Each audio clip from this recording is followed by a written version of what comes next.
Hello, everybody. Welcome back to another episode of 5 Minute Gaming News, the show that may or may not be 5 minutes. Today in the news, games are finding their way into more and more media, with Netflix being a recent example, and now TikTok. This week, TikTok began rolling out several mini games to the app, according to TechCrunch. And while none of them are groundbreaking, it is interesting to see what they're doing with TikTok besides scrolling through endless clips of teens doing the same dance over and over and over. Should I be doing that dance? Obviously, the goal is to keep you on the app as long as possible. Just like how YouTube hates the fact that these are only 5 minutes because the objective of this website is to keep you on it as long as possible. We're always looking at ways to enrich our platform and regularly testing new features and integrations that bring value to our community. Currently, we're exploring bringing HTML5 games to TikTok through integrations with third-party game developers and studios. And since they are partnering with Zynga and Take-Two, we could see some interesting games on TikTok. But at the moment, it's just mostly things like Tap the Difference and Space Destroyer,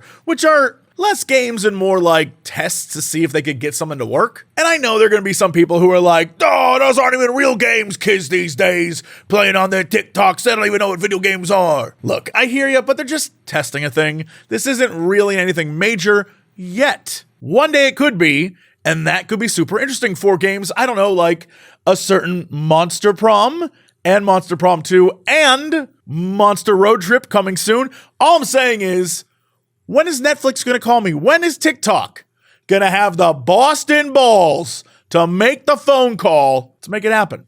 Let's make it happen. And now we come to the part of the show where I remind you once again that Activision Blizzard is in fact the worst. And I'm going to keep saying it until it sticks. If you've been following the saga of unionization in the games industry, a few months ago, the QA team at Raven Software working under Activision Blizzard won a hard-fought victory for unionization. Since that time, more and more unions are starting to appear in the gaming space, and that is very good news. It even got Activision Blizzard's future potential parent company, Microsoft, to say it is welcoming of unions. But professional terrible person Bobby Kotick has other ideas. A few weeks back, the Blizzard Albany, formerly Vicarious Visions, QA team working on Diablo 4 announced it was trying to unionize. And wouldn't you know it, all the terrible tactics Activision Blizzard brought to bear against Raven's QA team now have suddenly resurfaced for Blizzard Albany. Instead of following Microsoft's lead and committing to a labor neutrality agreement, Activision has made the clear and conscious decision to deny us our basic labor rights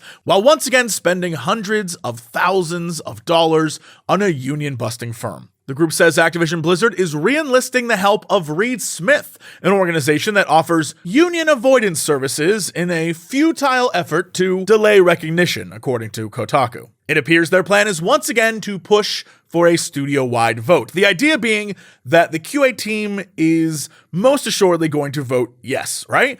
But they're only a small part of Blizzard Albany. So they're hoping that by opening up to the entire staff, they can convince people not actively searching for a union to vote against the union, and then the union will fail. It's the exact same thing they tried to do last time, except I think maybe they're assuming that was a fluke, and they're going to try it again.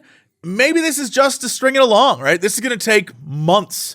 Maybe the plan is keep them from having a union until Activision Blizzard is dumped on Microsoft's lap, and then it's their problem. Honestly, I don't know what the play is here, but it just stinks. And as per usual, a reminder that Bobby Kotick is just one of the worst people ever. I've said this enough that I'm pretty sure at this point, some of you are just tired of hearing it, but let's be real. As long as we keep giving them money, they don't give a damn. They're going to keep doing what it is they do because all they see is money. That's all Bobby Kotick cares about.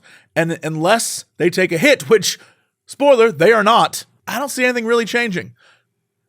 I guess maybe once they become part of Microsoft, but that's a really asshole way to like, oh, well, thank God we were bought for billions of dollars and now we are able to change. That's stupid.